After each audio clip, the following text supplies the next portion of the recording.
Okay, good day everyone. Here's another video by You Can Do It. So today I'm working on a 2011 Buick LaCrosse CXL.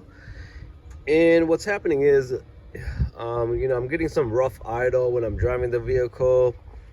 There's some hesitation, vibration, and then I get their smell of fuel, like leaking or burning. It's not my fuel pump. And I swapped out the spark plugs. There's a video for that too, separately on the channel. I checked the coils, everything's good.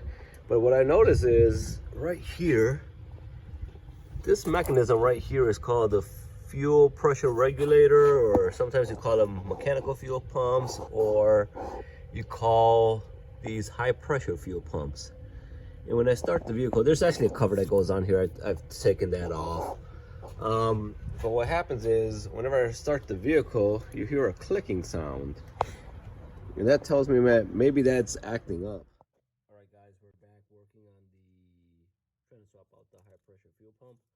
So, we got one bolt out. Again, this has two bolts, and there's one bolt at the bottom. We got that sucker out too.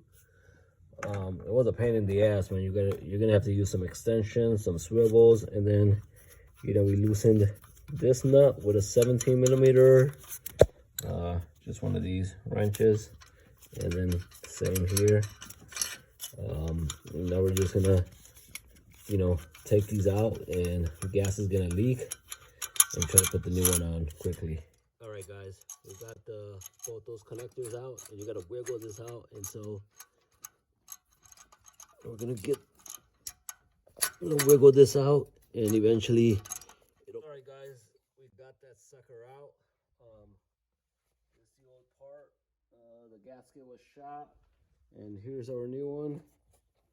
And again, we got that's the part number. I'm gonna get the GM part number for you.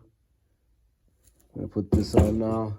Reverse process. Guys, got the new part in there. We hand tighten the bolts in the front, on the top and the bottom.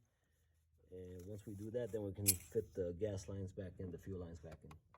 All right, guys, we got the sucker back in there. I'm tightening the fuel lines, again, using a 17 millimeter. This bolt was easy. The one on the bottom, a pain in the ass. Took us like 45 minutes to take it off. And we made some improvement. Took us like 30 minutes to put it back on.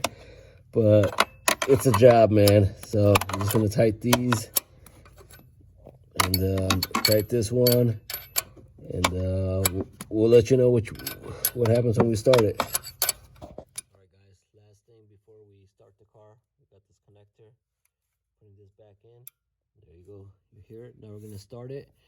We're gonna double check everything. We're gonna make sure those bolts are fully torqued. Then we're gonna check this again, the nuts, and then we're gonna start her up in a few minutes. Guys, the car started. I'm not getting that click. All right, guys, we started the car. We took it for a test drive. It's not hesitating. There's no vibration. So it looks like this fixed the problem for now, but we'll give you an update in the future. So thank you for joining another video, but You Can Do It. Bye.